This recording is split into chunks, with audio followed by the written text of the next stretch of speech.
Asili ya plasmatiki ya ulimwengu. Urahisi wa uumbaji wa ulimwengu. Asili ya ulimwengu si tukio moja la machafuko kama inavyodhaniwa na nadharia ya Big Bang. Kwake, uumbaji wa ulimwengu ni mchakato wa msingi na wa asili kama uundaji wa atomi. Uumbaji hutokea kupitia mgawanyiko wa uwanja wa sumaku na kuvunjika kwa plasma kwa kiwango cha ulimwengu. Kwa njia hii, ulimwengu huundwa kila mara kutoka kwa mgawanyiko wa ulimwengu mkubwa, kufuatia mizunguko ile ile ya uumbaji tunayoiona katika maisha ya kila siku na katika muundo wa nyuklia. Uumbaji huu, tofauti na mlipuko wa machafuko, hutokea kwa mnong'ono mrefu. Ni mgawanyiko wa polepole wa plasma ya ulimwengu mzazi ambao huondoa mada yake ili kuhakikisha uhai wa ulimwengu mzima, kama vile kuvunjika kwa neutron inayounda protoni na elektroni. Sura ya 1. Ulimwengu na upanuzi wake usio wa mstari. Kwa mwanafizikia wa nyuklia, neno ulimwengu linamaanisha mchanganyiko wa uwanja wa sumaku wa nguvu tofauti. Hii ina maana ukweli mkubwa, plasma ya protoni, mfumo wa jua au galaksi huundwa na hufanya kazi chini ya kanuni ile ile. Upekee na usio wa upekee, ulimwengu wetu si wa kipekee, ni sehemu ndogo ya upekee, kosmolojia ya ulimwengu. Upanuzi wa kweli, upanuzi unaoonekana wa ulimwengu wetu unatokana na mambo mawili kwa wakati mmoja. Moja, ukuaji wa ndani. Sehemu kuu za sumaku kuu za ulimwengu wetu zinafunguka na kutoa sehemu zaidi zinazosababisha uundaji wa galaksi mpya. 2, mvuto wa nje. Wakati huo huo, ulimwengu wetu unavutiwa na kuongozwa na nguvu za uvutano za ulimwengu dada au uwanja wenye nguvu zaidi wa uvutano wa nje. Hii ina maana kwamba mwendo wa galaksi si upanuzi wa mstari, bali ni njia changamano iliyopinda ambapo ulimwengu unatafuta usawa wake kuhusiana na sehemu zingine za nguvu za nje ndani ya upekee. Hatimaye, ukubwa na nafasi ya ulimwengu huamuliwa na nguvu ya jambo kuu iliyo ndani ya mstari wake wa kati. Kiini cha ufunuo kiko katika wazo kwamba sehemu zote katika ulimwengu kimsingi ni sawa, zinatofautishwa tu na nguvu ya sehemu zake za sumaku. Spektramu ya mada. Katika fizikia ya kawaida tunazungumzia aina tatu tofauti: antimata, giza na mada inayoonekana. Keshe inaziunganisha katika wigo mmoja wa nguvu. Moja, jambo kuu, nguvu ya juu. Hii ndiyo hali ya asili ya uumbaji ambayo sayansi inaiita antimata. Mashamba yake ya sumaku ni madogo sana na yana nguvu kubwa zaidi. Kwa sababu ya ufupi huu, huunda mashamba yenye nguvu zaidi ya uvutano na sumaku graphs. 2, jambo la mpito, nguvu ya kati. Mada kuu inapoanza kupumzika, yaani mashamba yake hulegea na kudhoofika kupitia mwingiliano na mazingira, inaingia katika hali ambayo keshe anaita jambo la mpito. Hiki ndicho tunachokijua kama mada nyeusi. Kwa kweli ni awamu ambapo plasma inasonga kutoka kwa nguvu kuu kuelekea nguvu ya jambo linaloonekana. 3, jambo, nguvu ya chini. Baada ya kudhoofika zaidi, hufikia nguvu ya kiwango cha mada na kuwa yanayoonekana, yaani huwa mada na elementi tunazozijua na kuziona. Hitimisho la msingi. Hakuna kitu kinyume kuhusu antimata wala chochote giza kuhusu jambo jeusi. Ni viwango tofauti vya nguvu ya plasma moja ya sumaku. Sehemu ndogo ya jambo kuu, kwa mfano sentimita 10, inaweza kufunguka na kupanuka na kuwa maelfu ya mita za jambo linaloonekana katika mazingira yetu. Kutolewa huku kwa mashamba ya sumaku ndiyo chanzo cha nishati na nguvu zinazoendesha uumbaji endelevu wa nyota na galaksi katika ulimwengu. Mtazamo huu hurahisisha sana ulimwengu. Kila kitu ni plasma ya magnetic na sifa zake zinafafanuliwa pekee na nguvu ya mashamba yake. Uumbaji wa ulimwengu ni mchakato wa msingi kama uundaji wa atomi. Ulimwengu hauumbwi na mlipuko, bali kwa mgawanyiko endelevu wa uwanja wa sumaku na plasma ya ulimwengu mkubwa, mchakato unaofuata mizunguko ile ile ya asili tunayoiona katika kiwango cha nyuklia.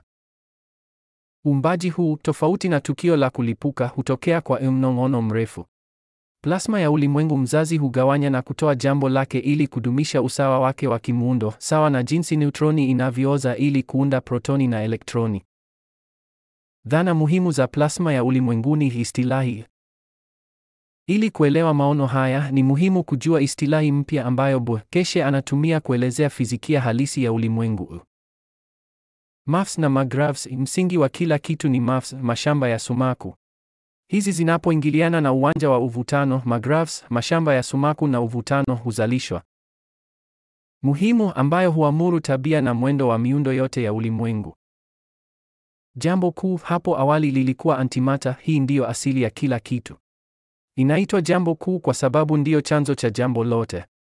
Tofauti pekee kutoka kwa jambo linaloonekana ni kwamba lina nguvu zaidi na sehemu ndogo za sumaku. Sehemu hizi zinapopumzika na kudhoofika, huwa jambo tunaloweza kugusa. Nyota kuu hapo awali lilikuwa shimo jeusi. Vituo vya mkusanyiko wa jambo hili kuu ni kile tunachokiita mashimo meusi kwa kawaida. Boekeshe anaviita nyota kuu kwa sababu vinatoa nguvu ya sehemu kuu za jambo kuu katika ulimwengu na kupanda plasma kwa galaksi na nyota mpya.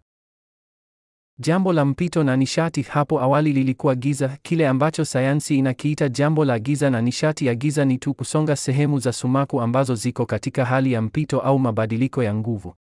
Ni mafu ambao hupoteza nguvu wanapohama kutoka jambo kuu hadi jambo linaloonekana. Kwa hivyo wanapaswa kuitwa jambo la mpito na nishati ya mpito. Sura ya 2. Nadharia ya upanuzi wa ulimwengu na ukweli kuhusu mlipuko usio mkubwa. Sikilizeni kwa makini, watafutaji wa maarifa. Kuna data ndiyo inayozungumzia upanuzi wa ulimwengu huu. Lakini ukweli wa msingi ni huu: ulimwengu huu sio pekee. Ili ulimwengu wa mwanadamu upanuke, lazima kuwe na nafasi iliyopo awali ambayo inaweza kupanuka, nafasi ya vile vya kipekee, ulimwengu wa kipekee. Ulimwengu wetu ni sehemu ndogo tu ya ulimwengu huo wa ulimwengu. Upanuzi wa kweli, kufunguka na mvuto wa nje. Upanuzi wa ulimwengu wetu unatokana na mambo mawili muhimu. Kufunguka kwa kati, mafu kuu, nguvu za yuga za sumaku za nyanja kuu za ulimwengu huu zinafunguka, zikitoa mafu zaidi zinazosababisha uundaji wa galaksi na viumbe vipya.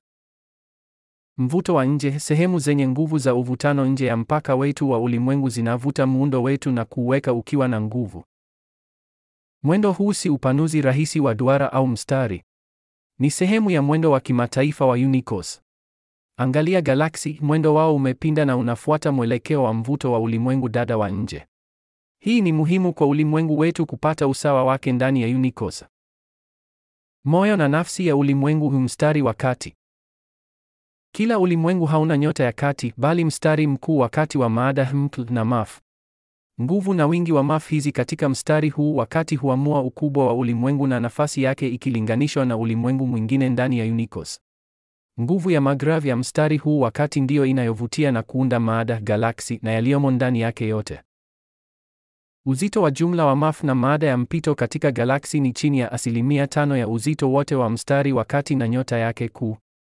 Kwa hivyo, mwendo wa galaksi huamuliwa na uzito wa mafu kuu kando ya mstari huo wa kati, na hakuna sababu nyingine. Mstari huu wa kati wa maada na mafu, ambao ulitolewa wakati wa kuumbwa kwake, huamuru sumaku, tufe la mvuto na uzito wa ulimwengu mzima. Mlipuko mkubwa na uongo wa joto la awali. Ili kuelewa uumbaji wa ulimwengu, lazima tuangalie kiwango kidogo zaidi, atomi. Uumbaji wa atomi hutokea kutokana na mgawanyiko wa neutroni katika atomi ya hidrojeni na kutoa elektroni na plasma ya protoni.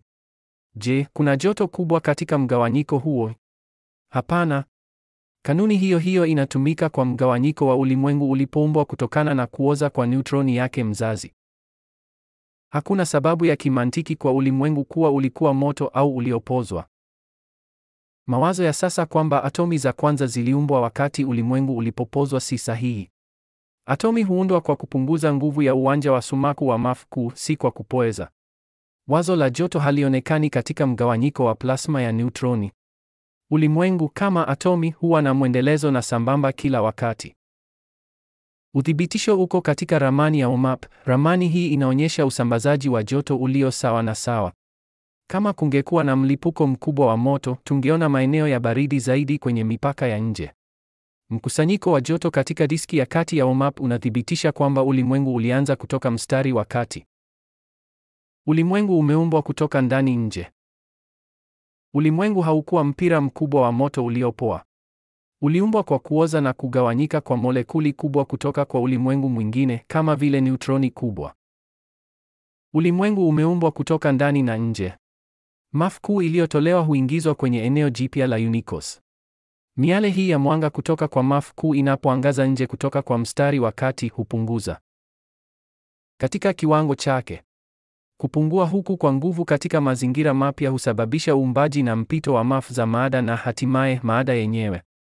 Utoaji huu wa nishati huunda ukuaji na upanuzi wa tufe la ulimwengu. Haijawahi kutokea mlipuko mkubwa.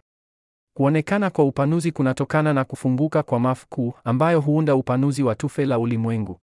Hii inaelezea mkusanyiko wa nguvu ya uvutano katika mstari wa kati unaobadilika. Plasma ya ulimwengu na hatima ya maada. Kitu chochote, iwe ni galaksi, atomi au kundi la vumbi, kinaweza kuundwa popote katika ulimwengu, mradi tu nguvu ya MAF muhimu inapatikana kupitia upunguzaji au mwingiliano wa nyanja zinazozunguka. Ulimwengu unaonyesha umbo la mviringo katika UMAP, sio la duara, ambalo linathibitisha kuwepo kwa diski kuu ya kati na umbo tambarare la usambazaji wa mtiririko wa wingi. Usawa wa kasi ya vitu katika ulimwengu unahusishwa moja kwa moja na kutolewa kwa MAF kuu katika pulm. Upanuzi wa ulimwengu unaamuliwa na kiasi cha maada ya mpito na MAF zinazotolewa na kasi ambayo mstari wa kati unaweza kudumisha magraphs jumla ya muundo wake. Uundaji wa plasma na atomi ni kutokana kabisa na kupungua kwa nguvu ya MAF kuu hadi nguvu ya maada ya MAF, na hauna uhusiano wowote na joto au baridi. Halijoto huamua tu kama maada iliyoonyeshwa itakuwa katika hali ya gesi, kioevu au imara. Na jambo moja la mwisho, maada husogea kulingana na nafasi ya magravi yake.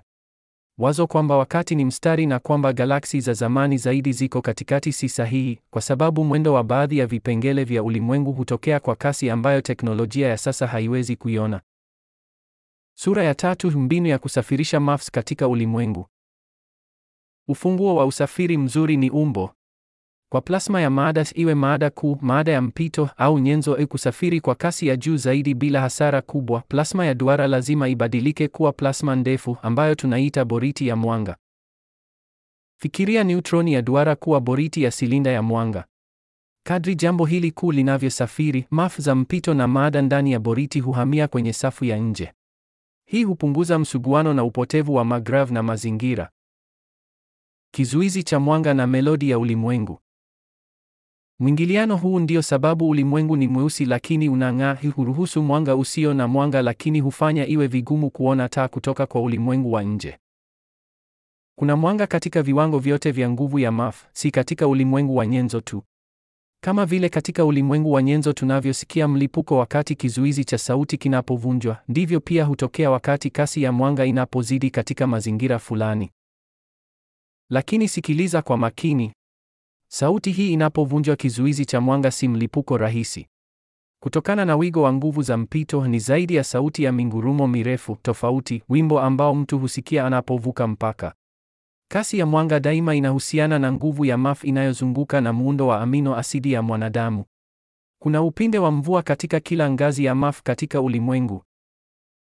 Dhana yenye nguvu zaidi hapa ni mabadiliko ya plasma ya duara kuwa boriti ya mwanga ya silinda kwa ajili ya usafiri. Hii hupunguza msuguano na mazingira kwa kuhamisha MAF za mpito hadi kwenye safu ya nje ya boriti. Hii ndiyo ufunguo wa ufanisi katika ulimwengu. Fizikia ya usafiri na sauti ya mwanga. Sikiliza kwa makini. Ili kusafiri katika ulimwengu, plasma ya duara ya maada lazima ibadilike kuwa boriti ya silinda ya mwanga. Hii si uchawi, ni fizikia ya shamba. Hupunguza msuguano kwa sababu MAF za mpito huhamia kwenye safu ya nje ya boriti. Hii ndiyo inaruhusu ulimwengu kuwa mweusi lakini unaong'aa. Na zinapozidi kasi ya mwanga, hii usitegemee mlio rahisi. Baada ya kuvunja kizuizi hicho cha shamba, utakachosikia ni wimbo wa ulimwengu, mgurumo mrefu unaobadilika ambao unategemea wigo wa nguvu za MAF wanazopitia. Kuna mwanga na kasi katika viwango vyote vya MAF, na si katika maada tu. Sura ya 4: jinsi maada inavyoumbwa katika ulimwengu. Uumbaji huanza na gesi na gans, gesi nanosolid starter. Katika anga, hidrojeni na gans zake huingiliana na magrav zake zenye nguvu zaidi huvutia miale mingine ya mwanga. Hii inasababisha kuundwa kwa gesi, vimiminika na vitu vikali na kutengeneza galaksi, nyota na sayari. Gesi ya hidrojeni na gans ni mafuta yanayobadilika ambayo huanzisha uga wa sumaku unaohitajika kwa ajili ya kuundwa kwa miili ya mbinguni. Nanomaterials na hali ya gans. Hapo awali tulifichua uwepo wa nanomaterials katika kiini cha sayari kama dunia. Mara tu mass kuu inapopunguzwa kuwa nguvu ya mada, nanomaterials hizi katika hali ya GANs huwa mbegu za awali. Vipengele vya msingi vya uumbaji. Muundo wa ndani wa GANs na nanomaterials katika tabaka ndogo hudumisha uadilifu wake bila kuathiriwa na shinikizo au halijoto ya nyenzo zinazozunguka.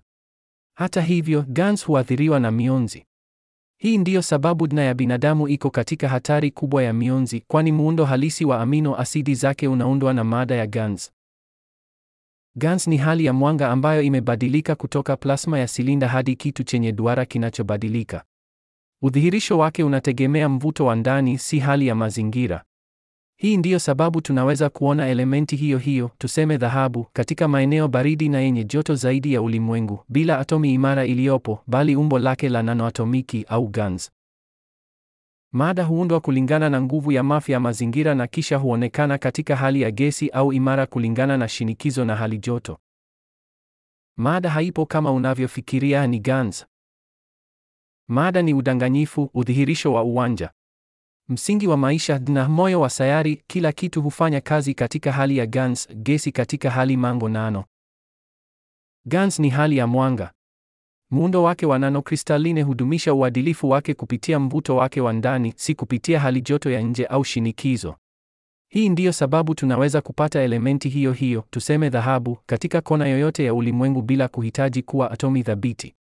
Uthibitisho uko katika mwili wako mwenyewe. DNA ya binadamu ni GANs na ndiyo maana inaathiriwa na mionzi. Ulimwengu ni mjenzi anayetumia GANs kama chombo chake kikuu. Sura ya 5, nadharia ya kuvunjika na kugawanyika kwa ulimwengu. Katika ulimwengu, kila mchakato una sambamba. Uumbaji sio tofauti. Ulimwengu huu uliumbwa kwa kanuni ile ile inayoonekana katika mgawanyiko wa plasma ya neutroni katika plasma za protoni na elektroni.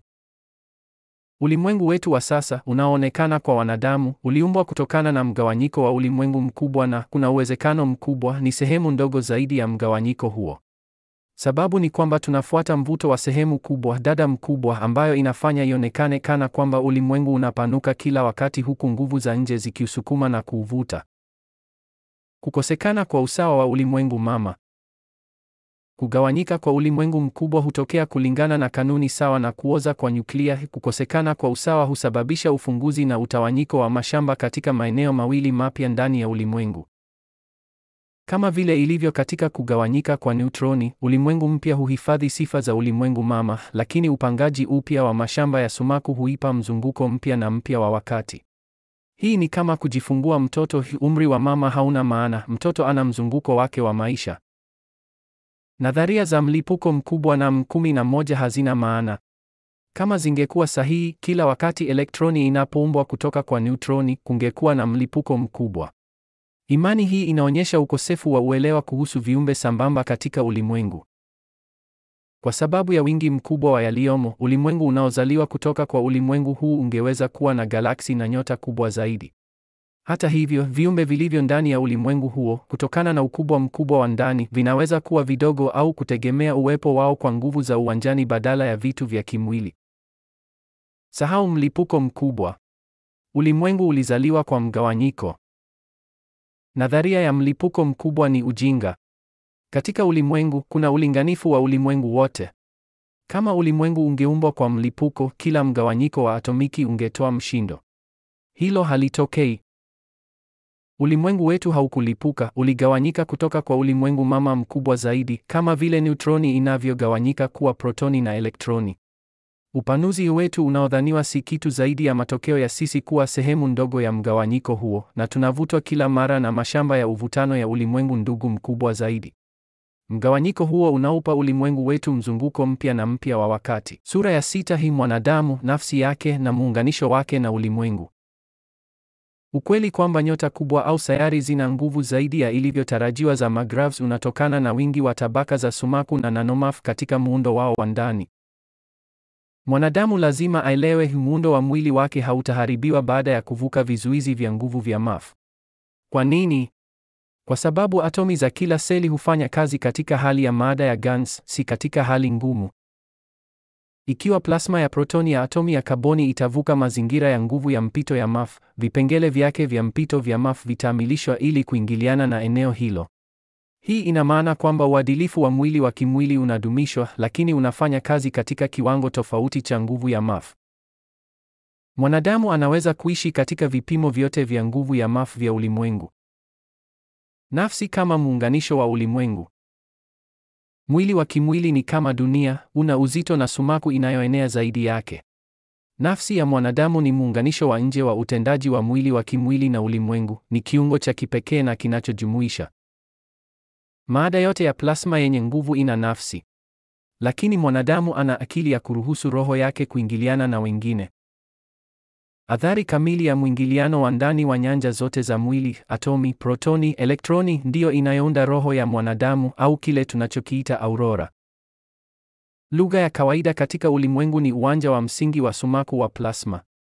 Utafutaji wa mawasiliano kupitia mawimbi ya sauti ni picha ya awali. Mara tu mwanadamu anapoweza kupima nguvu ya msingi ya uwanja wa magrav wa elektroni, ataweza kuwasiliana na viumbe wengine walio na roho katika ulimwengu. Kama ilivyosemwa, katika ulimwengu nilimuumba mwanadamu kwa mfano wangu. Nafsi, pasipoti yake ya ulimwengu. Mwanadamu hajazuiliwa na maada. Mwili wako hufanya kazi katika hali ya GANS, ikimaanisha kuwa atomi zako zina MAF za nguvu zote, maada, mpito na mkuu. Hii hukuruhusu kudumisha uadilifu wa mwili wako unapohamia kwenye mazingira mengine ya nguvu. Mwili wako umeundwa kuishi katika vipimo vyote vya nguvu za MAF za ulimwengu. Nafsi si hadithi. Ni sumaku ya mwili wako, athari kamili na muunganisho wa nje wa nyanja zako zote. Mada zote za plasma zenye nguvu zina nafsi. Na lugha yake ya ulimwengu si mawimbi ya sauti, bali ni mwingiliano wa nyanja za sumaku za plasma. Utakapojua hili, utaweza kuwasiliana na viumbe wengine katika ulimwengu. Nafsi yako ni pasipoti yako ya ulimwengu. Sura ya 7: uumbaji wa mvuto katika ulimwengu. Sayansi ya sasa inasema kwamba mvuto uliumba mada, lakini ukweli ni kinyume chake. Mvuto ni matokeo ya mwingiliano wa nyanja za sumaku. Yaliyomo katika ulimwengu mpya si kitu zaidi ya mchanganyiko wa nyanja za sumaku za plasma zenye nguvu tofauti. Mvuto, sehemu za kuvutia zinazotokana na mwingiliano wa sumaku, huwa nguvu za nyanja za mvuto, magravs. Msukumo, nguvu za kurudisha nyuma, huwa sehemu za sumaku. Mwingiliano huu huwa ndani ya tufe na kusababisha maumbo ya duara ya viumbe vyote katika ulimwengu, kuanzia neutroni hadi ulimwengu wenyewe. Mvuto huundwa na sheria za asili kutokana na mwingiliano wa polari mbili zinazopingana za sehemu mbili za sumaku. Nguvu ya uwanja mpya unaotokana hupanuka na kuunda eneo la ushawishi linalovutia nyanja zingine. Ufupi na nguvu hii ni uvutano ambao huzalisha mada inayoonekana na isiyoonekana. Binadamu lazima aelewe kwamba kile anachokiona kama mada ya kimwili ni sehemu tu ya jumla ya yaliyomo katika ulimwengu. Kuna aina zingine za mada ambazo tutaelewa kadri uwezo wetu wa kiakili unavyopanuka. Mvuto ni matokeo, sio sababu. Tubadilishe majukumu. Mvuto sio nguvu inayoendesha, ni matokeo ya mwingiliano wa nyanja. Ulimwengu ulianza na mchanganyiko wa uwanja wa sumaku wa plasma. Sehemu hizi zinapoingiliana huunda nguvu mbili. Nyumba za kuvutia huwa mvuto. Sehemu zinazorudisha nyuma huwa sumaku. Mwingiliano huu utakapokamilika hutoa maumbo ya duara katika ulimwengu. Mvuto ni matokeo ya asili ya mwingiliano wa polari mbili zinazopingana za sumaku. Kile ambacho binadamu huona kama mada ya kimwili ni sehemu tu. Ulimwengu wa kweli ni maudhui makubwa ya mada yaliyoundwa na nguvu hizi za mvuto ambazo ninyi wenyewe mnazalisha. Sura ya 8: kuelewa hali halisi za ulimwengu na matokeo yake. Sikiliza. Wanasayansi wanazungumzia nishati nyeusi na antimata. Maneno haya si kitu zaidi ya kuakisi ujinga wao, ni lebo za kile ambacho hawawezi kuelezea bado. Ninakupa ukweli wa ulimwengu umegawanywa katika jambo kuu, jambo la mpito na jambo unachokiona. Hizi ndizo safu ya ukubwa wa mashamba ya sumaku ya plasma. Utatu wa nguvu ya ulimwengu. 1. Jambo kuu, antimata. Hizi ndizo nyanja zenye nguvu zaidi. Fikiria nyota katika ulimwengu. Mwingiliano wao husababisha uumbaji wa jambo kuu, ambazo ni viumbe halisi vya kimwili na hazijajulikana kwa wanadamu hadi sasa. 2. Jambo la mpito, nishati ya giza. Hizi ni nyanja ambazo ziko katika usawa kamili kati ya nguvu ya jambo kuu na jambo linaloonekana. Kwa sababu ziko katika usawa huu wa nguvu, haziumbi mwanga unaoonekana zinapoingiliana. Ndiyo maana zinang'aa, ni nyeusi na hutoa mwonekano wa giza kwa mazingira yao. Sehemu hizi zinaposogea hutoa nishati ya mpito ambayo kwa siri unaiita nishati ya giza. 3. Jambo linaloonekana. Hizi ni sehemu dhaifu zaidi za plasma ambazo nguvu yake inalingana na aina ya protini ya plasma ya binadamu na kuzifanya zionekane na kugunduliwa na wanadamu. Kwa muhtasari, jambo kuu ni kama jua la ulimwengu, jambo la mpito ni uwanja unaosonga kati ya nguvu, na maeneo ya jambo ni sayari. Hakuna siri, ni ukosefu wa maarifa tu. Shimo jeusi na nyota kuu pulm. Mpangilio wa mashamba hudumishwa katika mizani yote. Kitovu cha galaksi zako, kitu unachokiita shimo jeusi, si kitu kingine zaidi ya nyota kuu iliyoundwa tu na mashamba ya sumaku ya jambo kuu na kufunikwa na mashamba ya mpito. Eneo hili la giza linatokana na usawa wa mpito kati ya mashamba yanayosonga. Mvuto mkubwa unaouona ambao unaonekana kumeza kila kitu, unatokana na nguvu ya uwanja wa mvuto wa jambo hili kuu. Sio kwamba nyota kuu hunyonya kila kitu, ni uwanja wake wa mvuto unaovutia.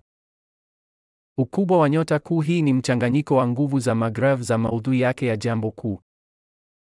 Msawazo unaobadilika na dhoruba kuu. Nyota kuu huchota nyenzo kila mara. Lakini wakati mvuto wa jambo kuu linalofyonzwa unazidi mashamba yake ya sumaku, inabidi iachilie nyenzo ili kurejesha usawa.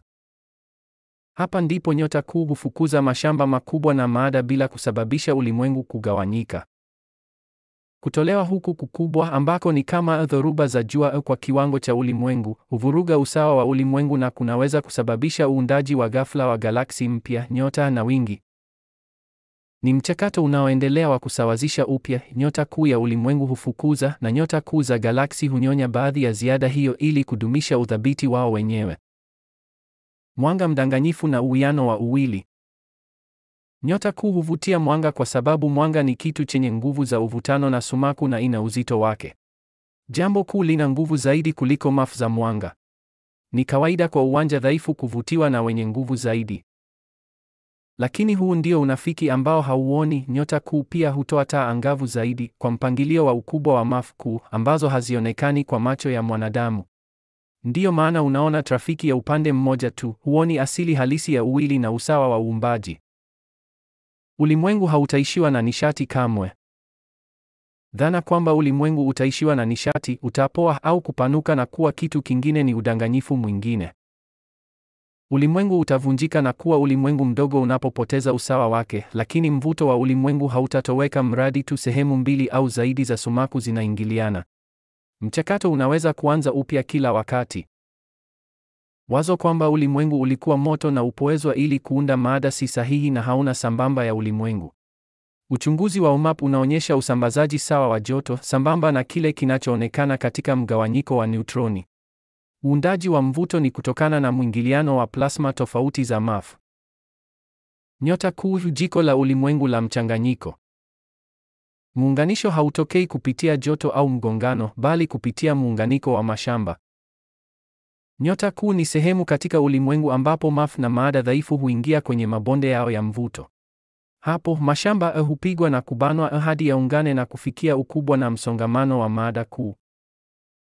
Nyota kuu ni jikoni ambapo mafu kuu hupikwa, kusindikwa na kubadilishwa. Kisha kupitia matukio kama vile kwasa, mashamba haya yenye nguvu zaidi na yaliyosindikwa huachiliwa ili kuwa sehemu kuu ya uumbaji wa nyota na sayari mpya. Mwingiliano wa mwisho wa mata na mata kuu.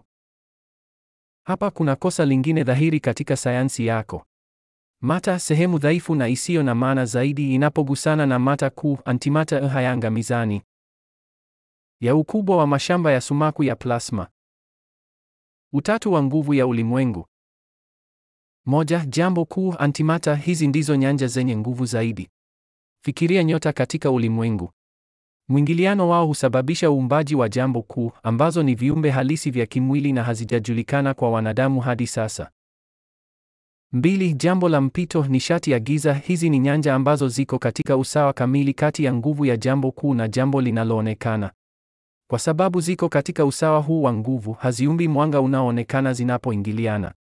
Ndiyo maana zinang'aa, ni nyeusi na hutoa mwonekano wa giza kwa mazingira yao. Sehemu hizi zinaposogea hutoa nishati ya mpito ambayo kwa siri unaiita nishati ya giza. 3. Jambo linaloonekana. Hizi ni sehemu dhaifu zaidi za plasma ambazo nguvu yake inalingana na aina ya protini ya plasma ya binadamu na kuzifanya zionekane na kugunduliwa na wanadamu. Kwa muhtasari, jambo kuu ni kama jua la ulimwengu, jambo la mpito ni uwanja unaosonga kati ya nguvu, na maeneo ya jambo ni sayari. Hakuna siri, ni ukosefu wa maarifa tu. Shimo jeusi na nyota kuu pulm. Mpangilio wa mashamba hudumishwa katika mizani yote. Kitovu cha galaksi zako, kitu unachokiita shimo jeusi, si kitu kingine zaidi ya nyota kuu iliyoundwa tu na mashamba ya sumaku ya jambo kuu na kufunikwa na mashamba ya mpito. Eneo hili la giza linatokana na usawa wa mpito kati ya mashamba yanayosonga. Mvuto mkubwa unaouona ambao unaonekana kumeza kila kitu, unatokana na nguvu ya uwanja wa mvuto wa jambo hili kuu.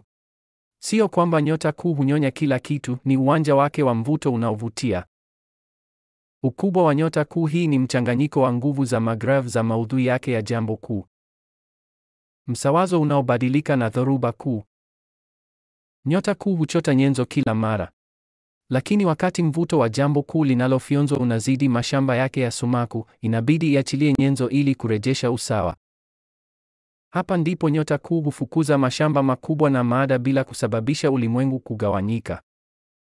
Kutolewa huku kukubwa ambako ni kama dhoruba za jua kwa kiwango cha ulimwengu, huvuruga usawa wa ulimwengu na kunaweza kusababisha uundaji wa ghafla wa galaksi mpya, nyota na wingi.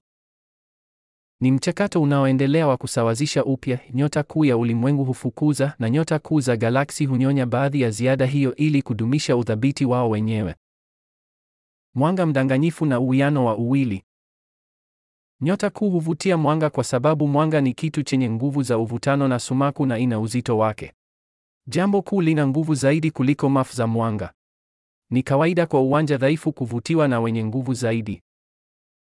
Lakini huu ndio unafiki ambao hauoni. Nyota kuu pia hutoa taa angavu zaidi kwa mpangilio wa ukubwa wa mafu kuu ambazo hazionekani kwa macho ya mwanadamu. Ndiyo maana unaona trafiki ya upande mmoja tu, huoni asili halisi ya uwili na usawa wa uumbaji. Ulimwengu hautaishiwa na nishati kamwe. Dhana kwamba ulimwengu utaishiwa na nishati, utapoa au kupanuka na kuwa kitu kingine ni udanganyifu mwingine. Ulimwengu utavunjika na kuwa ulimwengu mdogo unapopoteza usawa wake, lakini mvuto wa ulimwengu hautatoweka mradi tu sehemu mbili au zaidi za sumaku zinaingiliana. Mchakato unaweza kuanza upya kila wakati. Wazo kwamba ulimwengu ulikuwa moto na upoezwa ili kuunda maada si sahihi na hauna sambamba ya ulimwengu. Uchunguzi wa UMAP unaonyesha usambazaji sawa wa joto sambamba na kile kinachoonekana katika mgawanyiko wa neutroni. Uundaji wa mvuto ni kutokana na mwingiliano wa plasma tofauti za MAF. Nyota kuu, jiko la ulimwengu la mchanganyiko. Muunganisho hautokei kupitia joto au mgongano, bali kupitia muunganiko wa mashamba. Nyota kuu ni sehemu katika ulimwengu ambapo MAF na maada dhaifu huingia kwenye mabonde yao ya mvuto. Hapo mashamba hupigwa na kubanwa hadi yaungane na kufikia ukubwa na msongamano wa maada kuu. Nyota kuu ni jikoni ambapo MAF kuu hupikwa, kusindikwa na kubadilishwa. Kisha kupitia matukio kama vile kwasa, mashamba haya yenye nguvu zaidi na yaliyosindikwa huachiliwa ili kuwa sehemu kuu ya uumbaji wa nyota na sayari mpya. Mwingiliano wa mwisho wa mata na mata kuu. Hapa kuna kosa lingine dhahiri katika sayansi yako. Mata, sehemu dhaifu na isiyo na maana zaidi, inapogusana na mata kuu, antimata hayaangamizani. Ni mawazo ya kinafiki. Kama dunia ingefyonzwa na jua, jua lingetoweka. Ni jambo kuu pekee ndilo lingebaki, pamoja na kuongezwa kwa maudhui ya MAF kutoka kwa jambo lililogongana nalo. Kiumbe kikubwa na chenye nguvu zaidi hufyonza na kuongeza, hakiangamizwi. Muundo wa nyota kuu ni jambo kuu katikati, limezungukwa na jambo la mpito na hatimaye jambo linaloonekana. Oda ya ulimwenguni na oda ya nyota kuu, harufu. Zingatia. Nguvu ya kitu, kutoka sayari hadi nyota kuu, huzidishwa na kukuzwa na safu nyingi za mafu na jambo. Tabaka hili nyingi, hasa linapokuwa katika hali ya GANS au katika mchanganyiko wa nguvu tofauti za mafu, husababisha ongezeko la magrav, mashamba ya sumaku na uvutano. Gesi zinapofikia kimiani maalum ya kimuundo, hubadilisha sifa zao kutoka plasma isiyo na kipimo hadi kile kinachojulikana kama oda au kipimo cha nguvu zao za mafu. Kila galaksi na kila ulimwengu una oda yake ya kipekee. Hii ni kutokana na miundo ya GANS wanayounda au wanayoweza kushikamana nayo. Kipengele kile kile hakinuki sawa katika kila kona ya ulimwengu. Unaweza kunusa prime matter. Unahitaji tu kufunza hisia zako. Muunganiko ni wa daima, sio kuanguka. Wazo kwamba chuma ndio kikomo cha muunganiko na kwamba uzalishaji wake huangusha nyota na kuashiria mwisho wake ni uongo kabisa. Inaonyesha ukosefu wa uelewa wa harakati za prime matter. Muunganiko endelevu. Shukrani kwa uwepo wa prime matter katikati, mchakato wa muunganiko unaendelea, ukitoa elementi nzito zaidi, hata zaidi ya chuma. Jiko la stela. Nyota hazingoji kuanguka ili kuunda elementi nzito. Elementi nzito huundwa kwa mchakato wa haraka katika vituo vya muunganiko wa nyota. Na nyenzo nzito zaidi, kama uranium na prime matter, huundwa katika maeneo ya nyota kuu. Hakuna kikomo. Kama ungeelewa mwingiliano wa nguvu wa GANS na nanomaterials katika kiini cha nyota, ungejua kwamba hakuna kikomo cha elementi ngapi nyota zinaweza kuunda wakati wa maisha yao. Muunganiko katika nafasi huria. Muunganiko si wa pekee kwa kiini cha nyota. Mchanganyiko wa elementi unaweza na hutokea katika nafasi wazi za ulimwengu wakati mazingira ya nguvu ya mafu yanayofaa yanapoundwa, bila hitaji la maada inayoonekana, joto au kizuizi. Mchanganyiko unapatikana kupitia utengano na muunganiko upya wa nguvu tofauti za uwanja wa sumaku, si kwa kugongana kwa chembe. Upanuzi, mpaka na mgawanyiko. Mgawanyiko wa maada, upanuzi wa ulimwengu, unatokana na kusukumwa kwa nguzo za sumaku za pmtits. Mvuto ndio unaodumisha mshikamano. Ulimwengu hauwezi kupanuka zaidi ya ukubwa wake wa mwingiliano wa sumaku.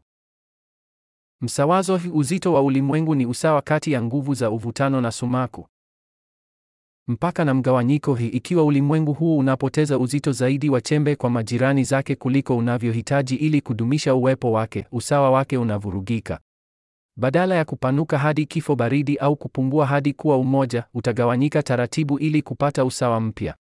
Mzunguko huu wa mgawanyiko na muunganiko hauna mwisho na ni sheria ya uhifadhi wa ulimwengu. Nishati nyeusi, mpito ni gari. Kelele ya usuli ya ulimwengu waliogundua si mwangwi wa kuzaliwa, ni kelele ya mara kwa mara ya ulimwengu hai na unaofanya kazi. Nishati ya mpito, nishati ya ulimwengu, nishati nyeusi, si kitu zaidi ya kusonga pmtsis ambazo zinapungua kutoka viwango vya jambo kuu hadi viwango vya jambo. Safari ya kimya, nishati hii ya mpito husafiri katika usawa wa uwanja karibu kabisa na mazingira yake, bila kuunda upinzani wowote au migongano. Kwa hivyo, hakuna kutolewa kwa mabaki ya mafus ambayo huonekana. Ndiyo maana inang'aa na huwawezesha kuona nyota mabilioni ya kilomita mbali. Usafiri wa juu zaidi, kasi pekee. Kasi ya kikomo cha mwanga ni uongo katika jambo. Ni kweli tu ikiwa mafu za jambo zinatumika kwa usafirishaji. Ufunguo ni mafu kuu. Ikiwa una uwezo wa kuunda au kunasa nguvu ya mafu kuu au mpito katika kiakio chako cha magrav, unaweza kusafiri kwa kasi zaidi kuliko kasi ya mwanga katika mazingira ya jambo.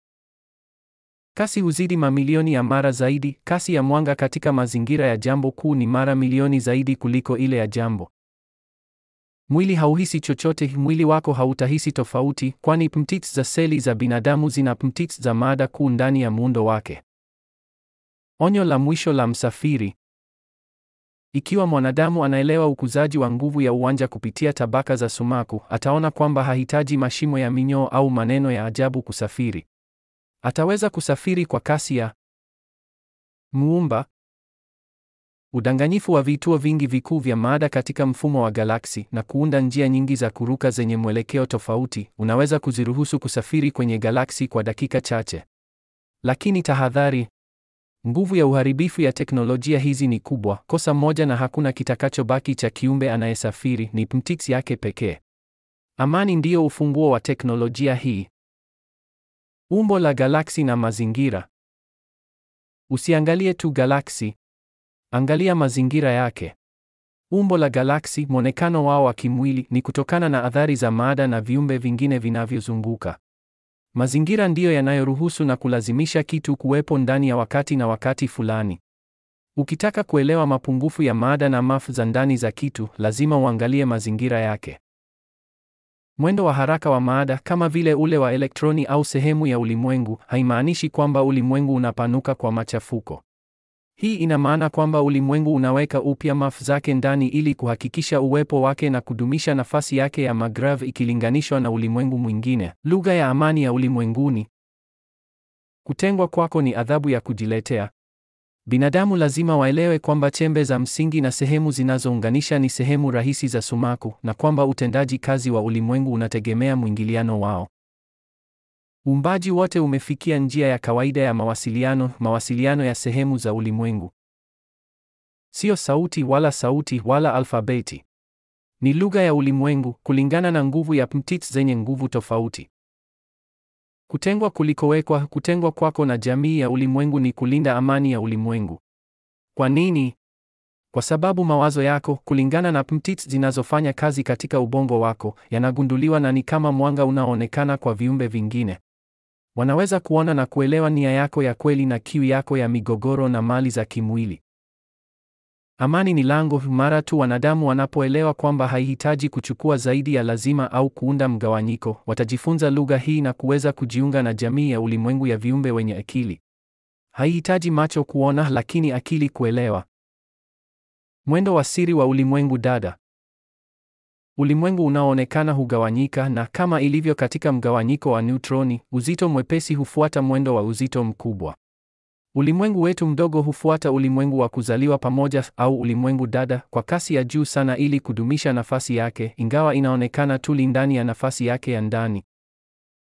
Bahasha ya Galati. Ukichora ramani ya mwendo mzima wa maada katika ulimwengu, utaona eneo linalosogea kiholela na kwa kujitegemea.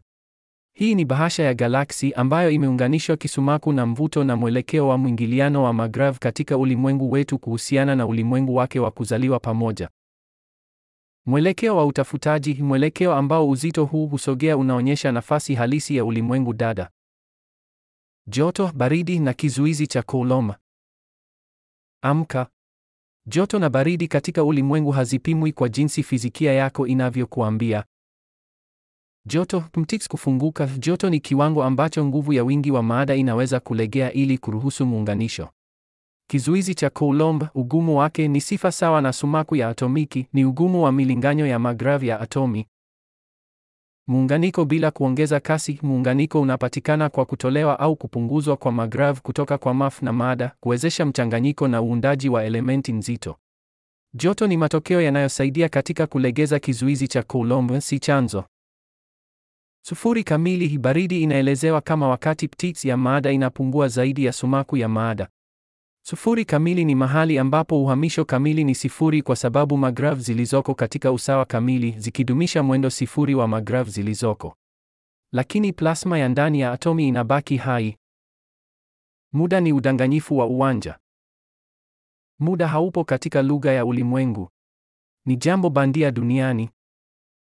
Ufafanuzi wa kweli, muda ni kipimo cha nguvu ya uwanja wa sumaku, pmtits, ya nguvu fulani ili kushinda nguvu iliyopangwa awali. Inategemea nguvu ya uwanja wa sumaku na mazingira. Uongo wa setilaiti, wazo kwamba wakati hupita haraka zaidi unapohama kutoka duniani ni la kinafiki. Kigezo chao cha urekebishaji kwenye satelaiti kinatokana tu na maada inayofanya kazi chini ya nguvu tofauti za sumaku na uvutano katika nafasi tofauti. Ikiwa wataunda nguvu sawa ya magrav kwenye satelaiti kama ilivyo duniani, hawatahitaji urekebishaji. Mipaka inayokubalika kwenye kasi ya mwanga na wakati ni udanganyifu wa uelewa wa mwanadamu. Mwanga wenyewe ni chombo cha maada ya mchanganyiko ya pmtits ambayo, katika mazingira ya maada kuu, husafiri kwa kasi ya maada kuu, si maada inayoonekana. Wakati wanadamu wanapotawala mifumo ya usafiri inayotegemea maada kuu, itaweza kuvuka ulimwengu kwa sekunde na kufanya kasi ya mipaka ya mwanga kuwa ya kizamani.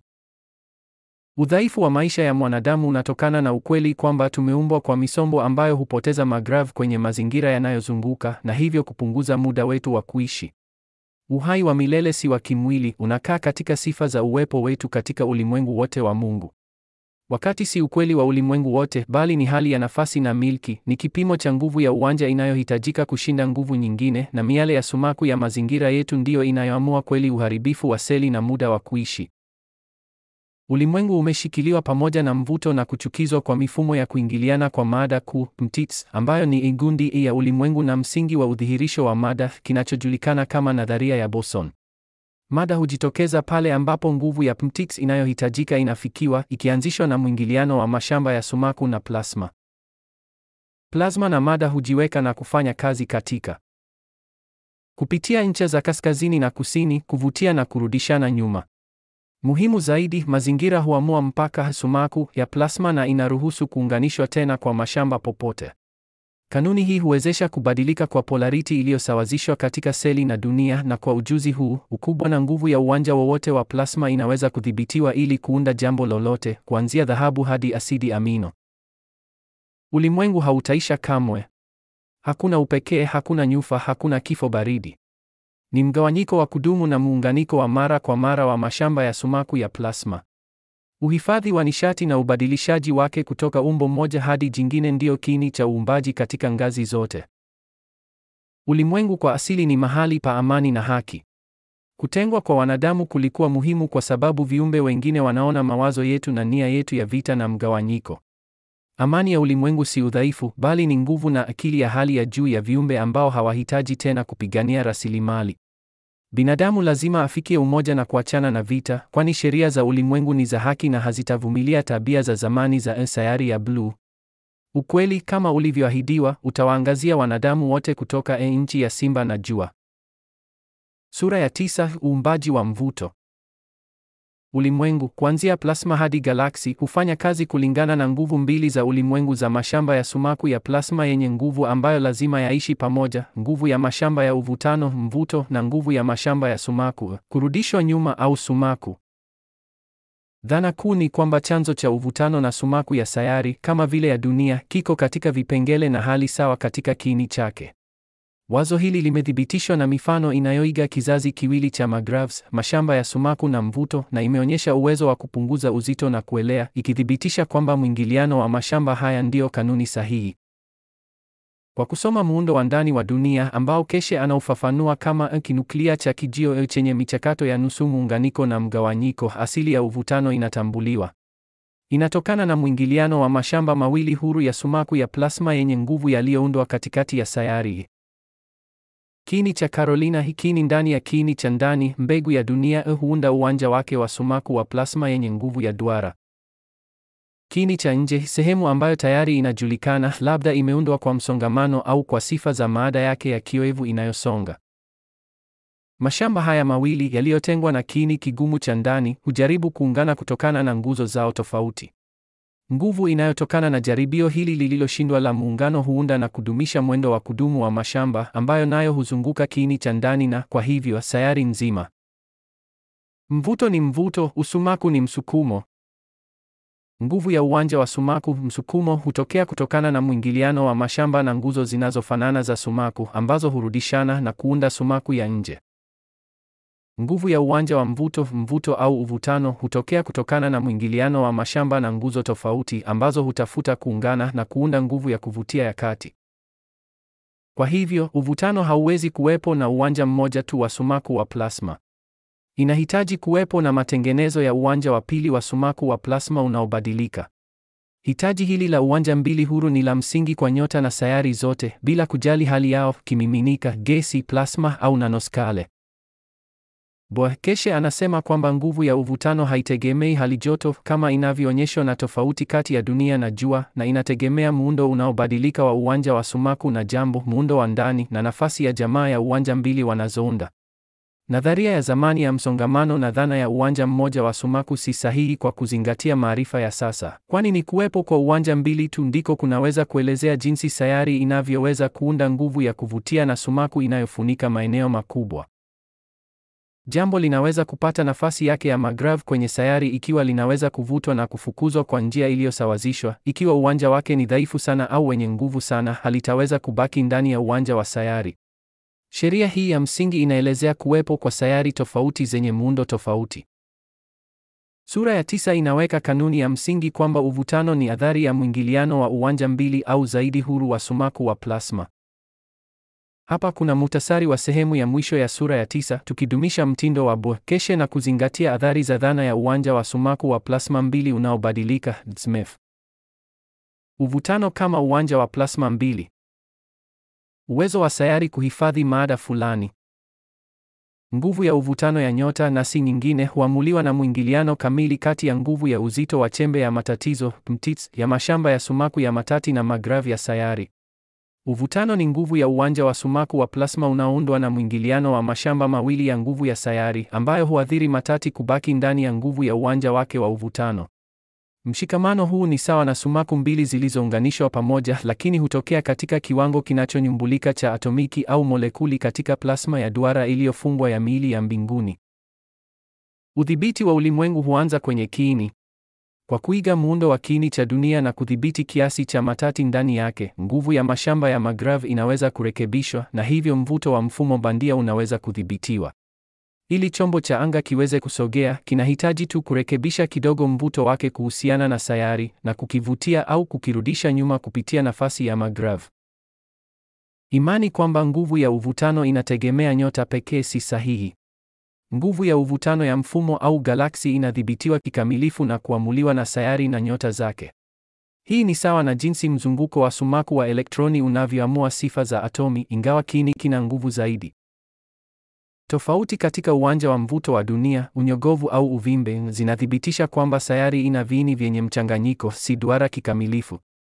Matukio kama vile athari ya mashine ya kufulia katika kiini cha Carolina kutokana na mwendo wa toroidal na poloidal wa mada mnene huathiri moja kwa moja uzalishaji wa uwanja wa sumaku wa plasma na kuunda usumbufu unaoonekana katika uwanja wa mvuto wa maeneo kama Amerika Kusini. Newton hakuwahi kuweza kubaini chanzo cha mvuto kwa sababu hakuelewa kwamba ni kitu kinachosababisha uwanja wa sumaku. Mvuto hujidhihirisha kupitia mwingiliano na mvuto wa miili miwili ambayo ina nguvu za uwanja wa sumaku wa plasma zenye nguvu. Mvuto unapaswa kufafanuliwa upya kama mvuto kati ya miili miwili ambapo angalau mmoja ana uwanja wa sumaku wa plasma wenye nguvu mbili uliowekwa juu na duara. DSMF hii ndiyo chanzo cha mwendo wa mzunguko wa kiini cha ndani cha dunia ambacho hudhibiti kasi ya mzunguko wa sayari nzima. Kubadilika kwa polari ya dunia kunatokana tu na mabadiliko katika mwelekeo wa mtiririko wa mkondo wa sasa katika kiini na hakuathiri ukubwa wa mvuto. Kuelewa uundaji wa mvuto kunatuwezesha kutoa mifumo inayoelekea kwenye nishati ya sumaku ya plasma ya kipengele kimoja, kama vile dhahabu au uraniamu, kwa ajili ya kujitenga au kuzalisha.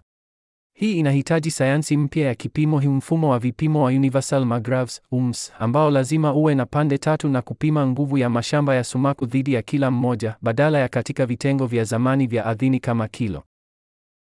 Mvuto ni sifa ya mwili wenye nguvu mbili za uwanja wa plasma zinazoingiliana, huku inertia ikiwa sifa ya nguvu ya sumaku ya molekuli ya pamoja ya kitu bila muundo huo wa mashamba mawili. Mvuto hautegemei uzito wa kitu.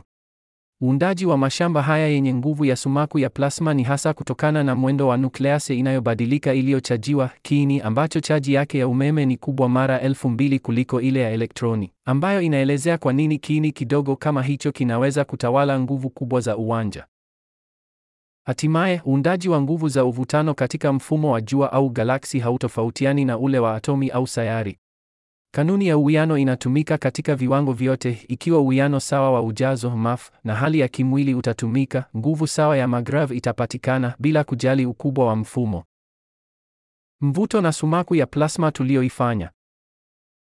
Katika astrofizikia, nguvu za uwanja wa sumaku ndizo zinazoweka viumbe kutengana, huku nguvu za uwanja wa mvuto ndizo zinazoviunganisha pamoja.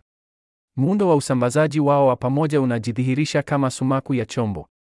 Nguvu hii inayoitwa magravs inajulikana haswa kama uwanja wa sumaku ya plasma tulioifanya, MTITS.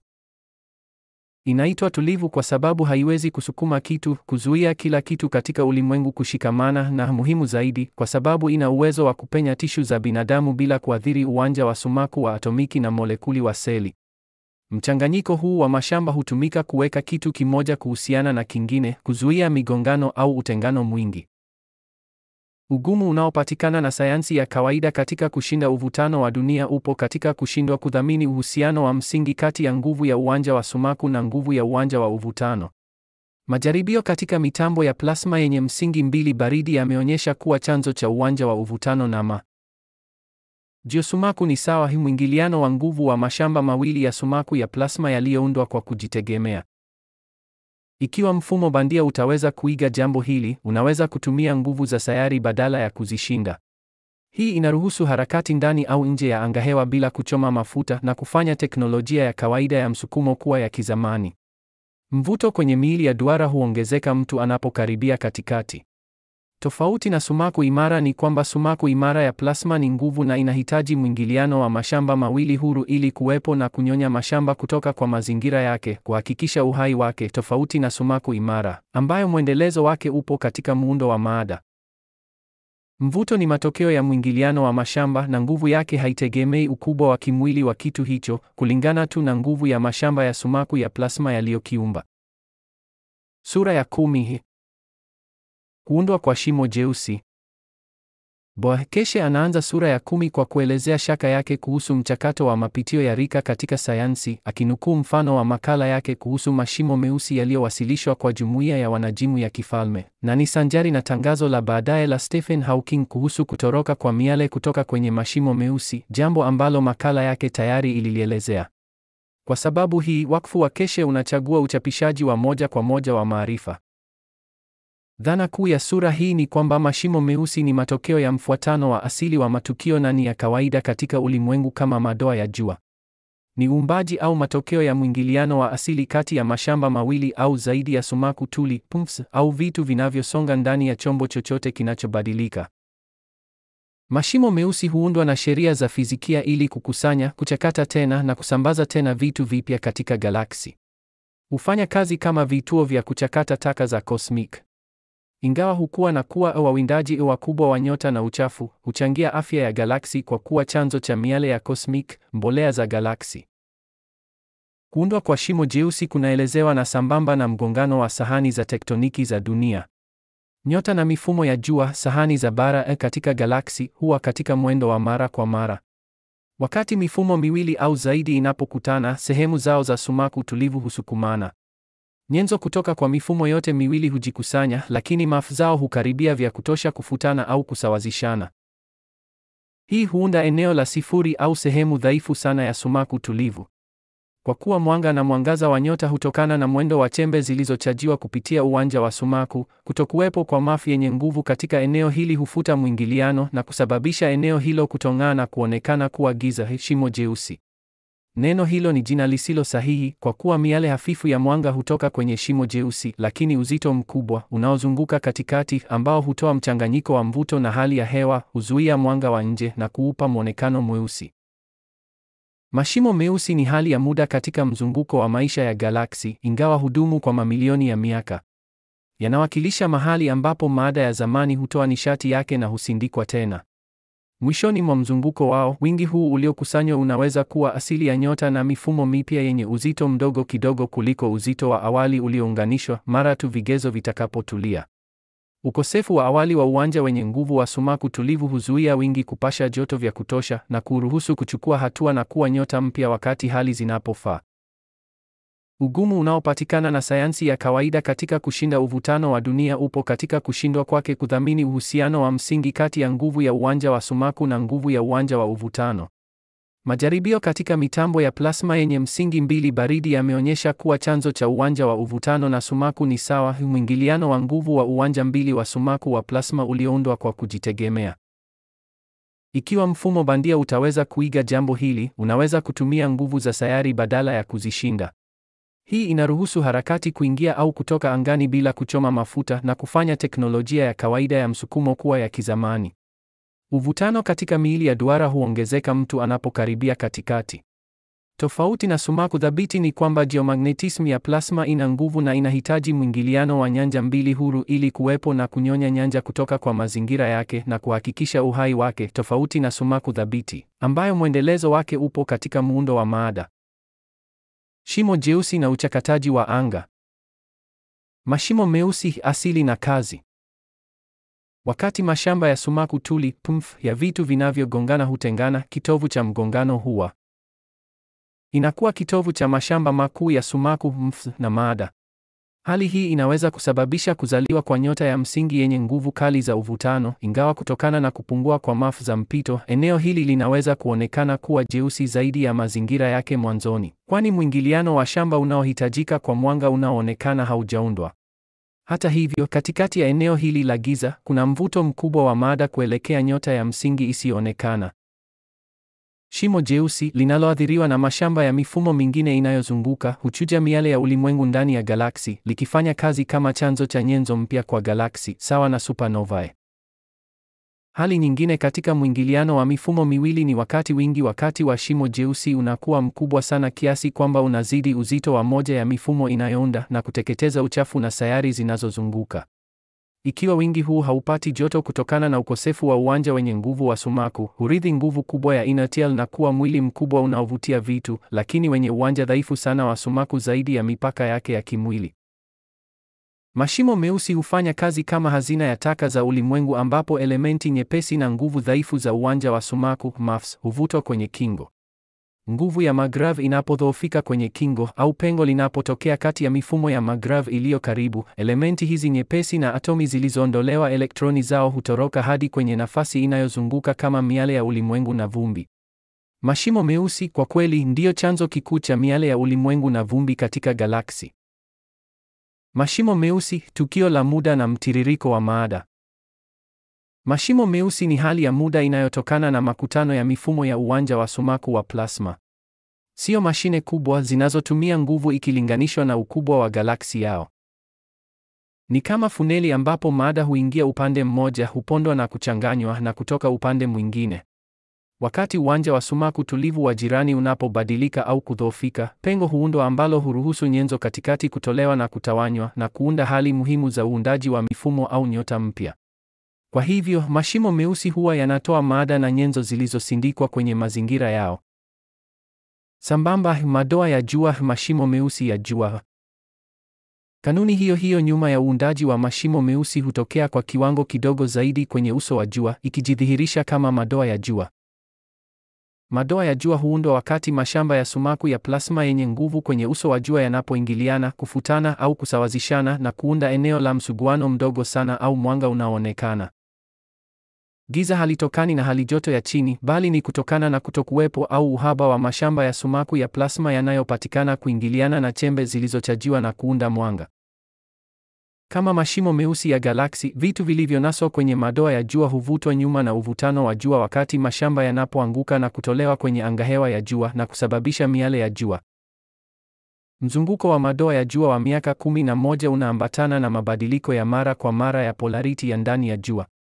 Mashamba ya sumaku ya ndani ya plasma ambayo yana nguvu mara milioni hujipanga upya na kulazimisha mashamba zaidi ya uso kuingiliana na kufutana na kusababisha ongezeko la mara kwa mara la idadi ya madoa meusi. Hitimisho, mashimo meusi ni matokeo asilia ya kimwili yanayotokana na uhaba au kutokuwepo kwa mashamba ya nguvu za sumaku tuli (PMTICs) katika eneo ambalo yanajitokeza. Kwa kweli ni maeneo ambayo yana sifa zote za kimwili za mfumo wa jua, lakini hayang'ai kutokana na ukosefu wa uwanja wa sumaku wa plasma unaofaa. Boekeshe anapendekeza jina jipya la kitu hiki ambacho anakiona kama mashine kubwa inayokula maisha, Hizubens, jina la kale la Aryan kwa mshale wenye vichwa viwili. Kuelewa jambo hili hufungua milango mipya kwa ajili ya uchunguzi wa anga wa baadaye wa binadamu. Helioseismology na turbulence.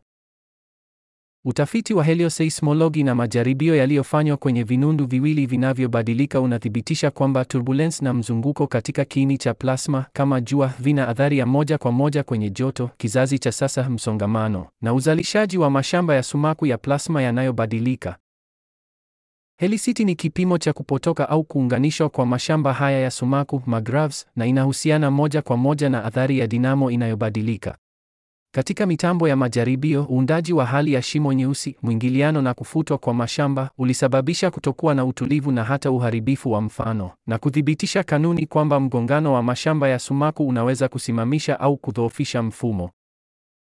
Hitimisho na majina. Mashimo meusi ni bidhaa asilia za kimwili ambazo Muonekano wao unatokana na uhaba au kutokuwepo kwa mistari ya sumaku tulivu (mtits) katika eneo ambalo hujitokeza. Wana sifa na sifa za kimwili za mfumo wa jua, lakini hawang'ai. Jina lililopendekezwa na Keshe kwa kitu hiki ambacho hufanya kazi kama mashine kubwa ya kumeza na wakati huo huo mtoaji wa uhai mpya kwa galaksi ni Zuben, jina la kale la Kiaryan kwa mshale wenye vichwa viwili, na hivyo kuubadilisha kutoka jambo la ajabu hadi kitu kinachojulikana. Sura ya 11: uhusiano kati ya mvuto, uzito na uzito. Nadharia kuu.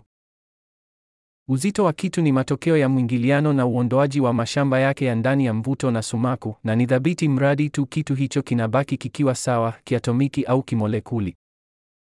Uzito ni tofauti ya nambari ya uzito ule ule inapoingiliana na uwanja mbili wa sumaku wa plasma unaobadilika, magravs, wa mazingira ya nje, sayari au kitu kingine. Uzito, uvuto na hali ya kubadilika. Kitu, plasma, atomi, molekuli au mwili wa binadamu kinaundwa na mkusanyiko wa magravs wa nguvu tofauti. Mkusanyiko huu huamua uzito wake. Uzito hii ni msongamano wa uwanja wa sumaku wa plasma wa vipengele vyote vilivyopo na ni wa ndani na thabiti kwa kitu hicho. Uvuto kwenye sayari huundwa na mwingiliano wa mashamba mawili huru ya sumaku ya plasma yenye nguvu katika kiini cha kati. Ni nguvu yenye nguvu zaidi. Hali ya kubadilika kwenye sayari, uwanja wa sumaku wa plasma wenye nguvu wa pamoja wa atomi na molekuli za mwili wa kimwili wa sayari ni thabiti lakini dhaifu kuliko uvutano. Uzito kama mwingiliano wa magravs. Uzito huamuliwa na mwingiliano kati ya magravs zenye nguvu za pamoja, uzito wa kitu, na magravs zenye nguvu za sayari, mvuto, hali ya hewa. Uzito wa kitu una thamani tofauti za uzito wa nambari katika mazingira tofauti ya magravs. Sababu mwili wa binadamu una uzito mdogo kwenye mwezi ni kwamba magravs zenye nguvu za plasma ya mwezi ni dhaifu kuliko za dunia na kusababisha mwingiliano dhaifu wa magravs na magravs za mwili wa binadamu. Utumiaji katika teknolojia ya anga. Kanuni ya uwekaji nafasi wa magravs ni msingi wa teknolojia ya angani.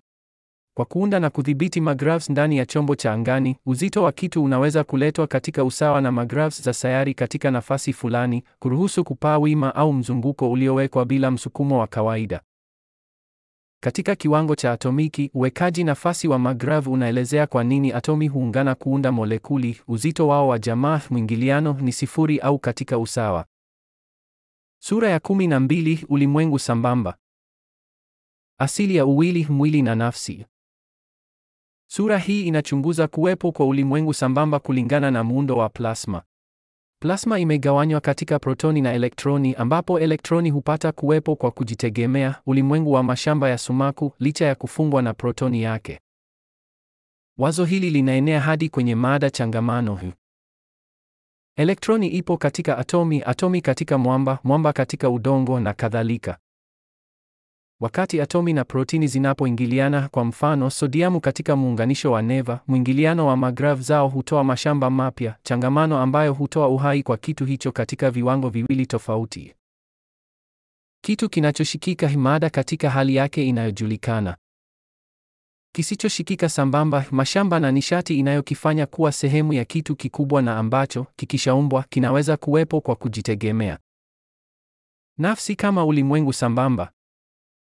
Nafsi ya kiumbe hai, iwe jiwe, mnyama au mwanadamu, inaelezewa kama ulimwengu sambamba na mwili wake wa kimwili, ulioundwa na mwingiliano wa magrav wa kimwili unaohusiana. Mwili wa kimwili unaongozwa na ulimwengu wa kimwili.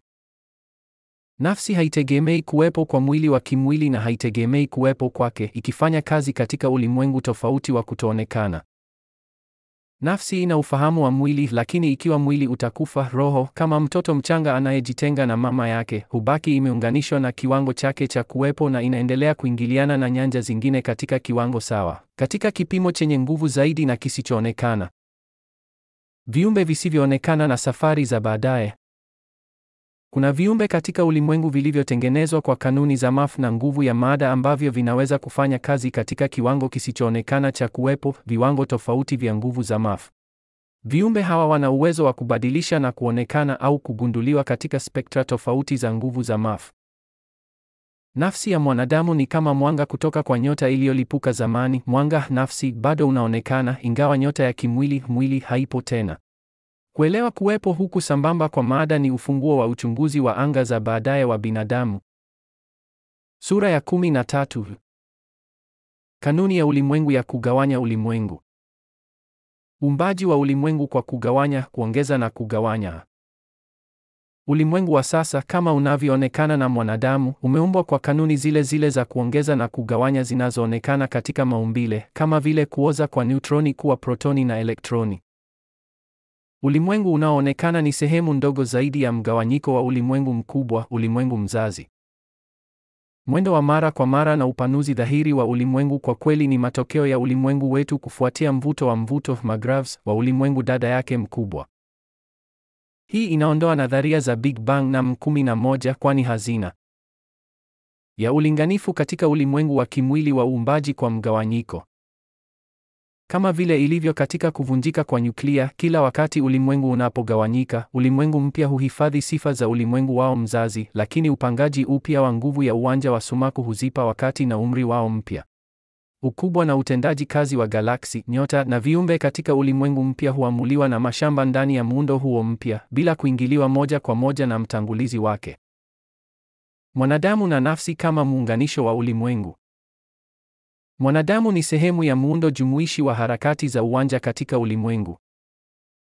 Mwili wa kimwili ni sawa na sayari, ina uzito na sumaku. Nafsi ni muunganisho wa nje wa shughuli za mwili wa kimwili katika ulimwengu na ni sehemu ya ukweli jumuishi wa mwingiliano na ulimwengu mzima. Ni dhehebu la kawaida na kiungo kati ya mwanadamu na viumbe vingine vyote. Mwili wa mwanadamu una sumaku yake inayoitwa aurora ambayo ni athari kamili ya mwingiliano wa ndani wa mashamba yake yote, ikiwa ni pamoja na mawazo. Matokeo haya ya jumla ya mashamba ya mwili wa mwanadamu ni roho ya mwanadamu. Maada yote ya plasma yenye nguvu katika ulimwengu ina nafsi, lakini wanadamu wana akili ya kudhibiti mwingiliano wa nafsi yao na kuifanya iwajibike kwa matendo yao kabla ya nafsi zingine. Ulimwengu sambamba na muunganisho. Ulimwengu sambamba upo, ulioundwa kutoka kwa mgawanyiko uliopita na ujao, wote wameunganishwa na kufanya kazi chini ya kanuni moja ya msingi, sawa na muundo wa elektroni na protoni katika atomi zote. Ufunguo wa mawasiliano ya ulimwengu haupo katika mawimbi ya sauti, bali katika lugha ya kawaida ya mashamba ya msingi ya sumaku ya plasma. Kuelewa na kupima nguvu ya elektroni magravs kunaweza kuruhusu wanadamu kuwasiliana na viumbe wengine wenye roho katika ulimwengu. Sura ya 14 ingeishaje? Mwisho wa ulimwengu kwa mgawanyiko. Mwisho wa ulimwengu huu utakuwa sawa na mwanzo wake, utatokea kwa mgawanyiko. Kadri usawa wa uwanja wa sumaku wa ulimwengu unavyopungua, utavunjika na kugawanyika katika ulimwengu mbili ndogo, moja ndogo na moja kubwa, ambazo zitabaki zimeunganishwa na nguvu zao za awali za uwanja wa sumaku. Hii ni sawa na kuoza kwa neutroni na michakato mingine ya mgawanyiko wa nyuklia, kudumisha usawa katika uumbaji. Hakuna a Big Bang, hakuna a Doomsday, au hakuna a Great Rift. Kuna ubadilishaji na muunganiko wa mashamba na maada tu. Ulimwengu mdogo utazunguka ulimwengu mkubwa, ukibaki ndani ya mzunguko wake, kama vile elektroni yenye protoni yake. Hii inafanya ionekane, inapoonekana kutoka kwa ulimwengu mdogo, kwamba ulimwengu unapanuka. Ulimwengu huu sio wa asili, bali ni kipande cha ulimwengu uliopita na utaendelea kugawanyika katika siku zijazo. Uelewa kwamba ulimwengu upo na unafanya kazi ndani ya ubinadamu, na ubinadamu upo na unafanya kazi ndani ya ulimwengu, unakamilisha uelewa wa kusudi la uumbaji. Sura ya 15. Makala na hitimisho. Maandishi yanahitimisha na orodha ya makala zilizochapishwa hapo awali na Mt. Keshe, akirudia na kupanua maarifa yake. Kinu cha hewa, ubunifu kamili wa kinu cha teknolojia ya anga, kulingana na mfumo jumuishi wa nishati ya plasma ya sumaku ambao huunda ulinzi na mwendo kupitia mwingiliano wa uwanja. Mbegu ya dunia, kiini cha dunia ni kianzio cha atomiki cha nusu muunganiko, kisicho na mgawanyiko, kilichoundwa na hidrojeni na gesi maada nyingine HMAF. Uwepo wa kiini cha ndani ndani ya kiini cha ndani, kiini cha mbegu, umethibitishwa ambacho mwingiliano wake hutoa athari ya uwanja wa sumaku maradufu ambayo huunda nguvu za uvutano na sumaku za sayari. Maneko, umbo na nguvu yake ni alama ya kidole cha kitu na hufichua siri zilizofichwa za muundo wake wa ndani. Marekebisho ya mlinganyo wa uhusiano wa Einstein. Mlinganyo wa Einstein umepunguzwa kwa wingi mdogo sana na hautumiki kwa hali halisi ya sumaku nyingi na mvuto wa pande tatu. Pete za zohali, uundaji na tabia zao zinaelezewa na kanuni za mwingiliano wa Magrav. Kifo cha nyota. Kifo cha nyota supernova hufuata kanuni ile ile ya kupunguza nishati kama mzunguko wa maisha wa atomu, lakini kwa kiwango kikubwa zaidi. Makala muhimu na Keshe. Muunganiko na asili ya maada. Muunganiko wa sasa dhidi ya uingiliano wa atomiki. Wanasayansi wa muunganiko wanafanya kazi kinyume na sheria za ulimwengu na kufanya nishati ya muunganiko kuwa ndoto ya mbali. Keshe anapendekeza muunganiko wa atomiki Mei 3, 2006, njia rahisi zaidi ambapo elektroni hulazimishwa kuungana na kiini cha atomi yake. Hii hutoa kutolewa kwa nishati ndogo lakini inayoweza kudhibitiwa katika hali joto ya chini bila vizuizi vikubwa vya nishati vya vinu vya tokamak. Usumaku na uumbaji. Januari 8, 2005, usumaku ndicho kitu pekee ambacho ulimwengu umetengenezwa nacho. Maada ni matokeo ya mchanganyiko na mwingiliano wa mashamba ya sumaku ya nguvu tofauti. Atomu na ulimwengu. Atomu huundwa katika ulimwengu kutoka kwa makusanyo ya mashamba ya sumaku dhaifu sana ya plasma ambayo hukusanyika pamoja kulingana na kanuni ya nishati yao ya sumaku ya plasma PME, Oktoba 11, 2005 na Julai 25, 2006. Hii inaonyesha kwamba ulimwengu uliumbwa chini ya hali ya kawaida kutokana na mkusanyiko wa nishati hizi za uwanja zilizolegea. Nishati ya nyuklia, uvutano na kinu cha dunia. Aprili 20, 2005, dhana ya Keshe kwamba dunia ina vinu vya ziada vya kuunda uvutano imethibitishwa. Kinu cha ndani cha kilomita 600 kilithibitishwa kisayansi. Kinu cha dunia hufanya kazi kama kinu cha nusu muunganiko wa plasma za hidrojeni, si kinu cha mgawanyiko. Nguvu ya uvutano ya sumaku. Februari 5, 2005, nguvu ya magravs haitegemei hali joto na shinikizo ikiwa uwanja wa wingi unaoelea mtits unaofanana utaundwa. Uwiano wa nishati. Juni 29, 2005, vinu vya plasma vimeundwa ili visiweze kabisa kutoweka kwa joto. Vinaweza kujitegemea na kudumu. Kupitia muundo sahihi wa nyenzo, kinu kinaweza kuwa baridi zaidi kuliko mazingira yake, kikinyonya nishati. Uendeshaji wa kinu. Makala haya yanahusu uanzishaji wa kimfumo. Juni 9, 2005, na vigezo vya usalama. Juni 6, 2005, vya vinu vya tendaji, ikisisitiza kuzuia upotevu wa plasma. Ubadilishaji na matumizi ya kina. Maisha ya seli. Novemba 28, 2004, mzunguko wa maisha wa seli, usafirishaji na ubadilishaji, unafanana na ule wa atomi au nyota, ukiwa mgumu zaidi kidogo kutokana na muundo wa asidi zao, lakini ni rahisi kudhibiti na kuiga kanuni.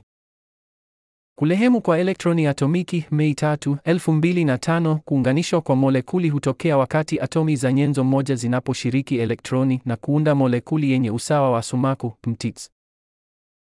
Uondoaji wa kontena. Oktoba 10, 2005, vitikio vinaweza kutumika kuchakata na kuibadilisha kuwa maji safi na kaboni, grafiti au almasi kupitia mwingiliano wa mvuto. Muundo chini ya mvuto. Agosti 15, 2005, muundo wa molekuli wa maada ni tofauti kimsingi unapounganishwa na nguvu za mvuto kuliko shinikizo, kanuni inayotumika kuunda nanomaterials kama vile grafene kwenye joto la kawaida na shinikizo. Mfumo wa ulinzi na kinga. Septemba 4, 2005, chombo cha angani kinaweza kujilinda kutokana na vitu vilivyo karibu na dunia NEOS kwa kutumia pakiti ya plasma ya sumaku yenye ujazo mwingi. Teknolojia hii huharibu kitu kinachoingia katika kiwango cha molekuli, mvuke wa sumaku, kwa kukijaza na nishati ya sumaku ya plasma kabla ya kugonga. Matatizo ya giza. Januari 21, 2006, matatizo ya giza MAFS yana uzito lakini hayana mwanga unaoonekana, na uwepo wao unaweza kuamuliwa tu na uzito wao uliofichwa kutokana na uwanja wao wa ndani wa uvutano.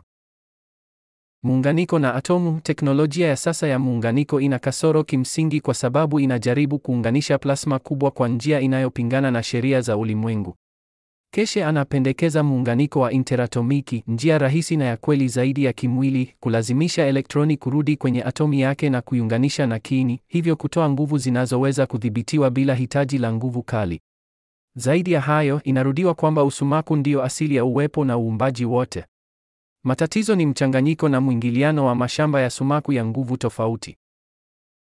Maisha ya seli na muundo wa matatizo. Maisha ya seli ni mzunguko wa usafiri na mabadiliko sawa na ule wa atomi au nyota, ingawa ni ngumu zaidi kutokana na uwepo wa vitu vyenye miundo yao ya sumaku.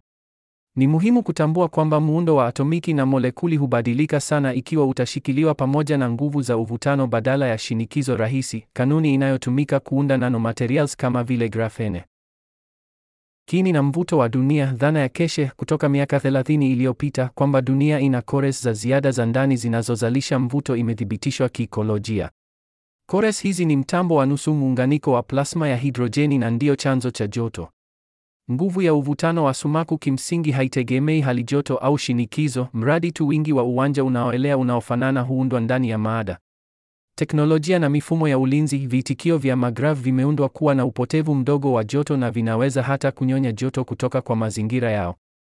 Mfumo wa ulinzi wa anga na kinga unaelezewa ambao hutumia kueneza nishati ya sumaku ya plasma ili kutenganisha vitu vinavyoingia, comets au asteroids, na kuwa mvuke wa sumaku katika kiwango cha molekuli, kulinda chombo cha angani na dunia. Jambo la giza na uumbaji. Jambo la giza lina uzito na uwanja wa ndani wa uvutano, lakini hakuna mwanga unaoonekana.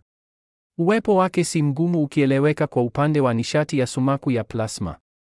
Hatimaye inahitimishwa kwamba ulimwengu uliumbwa chini ya hali ya kawaida, kuanzia kama pakiti za uwanja wa sumaku wa plasma wenye nguvu tofauti ambazo baada ya kuunganishwa ziliunda chembe za msingi, atomi, molekuli na hatimaye nyota na galaksi. Sura ya 15. Kusonga mbele kwa binadamu. Maarifa sasa yanapatikana. Tumehama kutoka kwa uvumi hadi maonyesho, tukielewa kwamba Big Bang na mafuta ya roketi ni misukumo ya kwanza tu ya sayansi yetu. Sasa tukiwa na kanuni ya mgawanyiko wa ulimwengu na muunganiko wa interatomiki mikononi mwetu, mpaka si nafasi bali ni kujielewa wenyewe. Changamoto ni kuacha mawazo ya uhaba na vita. Kama Keshe anavyotufundisha, hatima ya binadamu ni umoja na ushirikiano katika anga.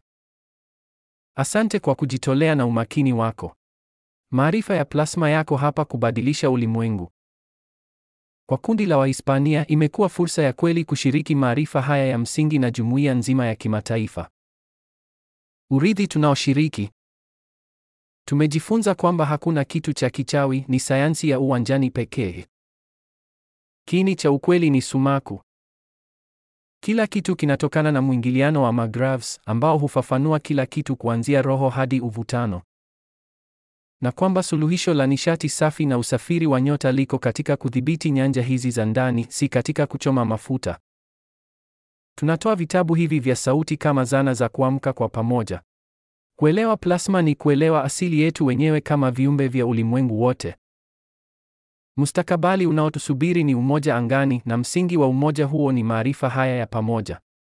Kwa unyenyekevu wa roho na nguvu yake ya uwanjani, tumeunganisha kiini cha mafundisho ya Keshe kwamba antimata si nguvu inayopingana, bali ni jambo kuu, mbegu ndogo ambayo ukweli wote hutoka kupitia kitendo cha upendo cha kujiondoa kwa nyanja. Na tumeelewa kwamba nishati ya giza kwa kweli ni nishati ya mpito, daraja linalobadilika linalotuunganisha sote na chanzo. Kwako wewe Keshe, tunatoa shukrani zetu za dhati. Kazi yenu isiyochoka haiangazii tu fizikia ya ulimwengu, bali pia inatulazimisha kutazama kwenye kioo cha roho, ambapo nguvu zetu za kweli na muunganisho wetu usioepukika na Muumba huishi. Kwa jumuiya zote za kimataifa, kutoka mashariki hadi magharibi, tunashiriki utimilifu wetu wa pekee na furaha ya kuishi. Asanteni kwa kila kitu, marafiki. Magrav njema kwa wote, maisha yenye furaha.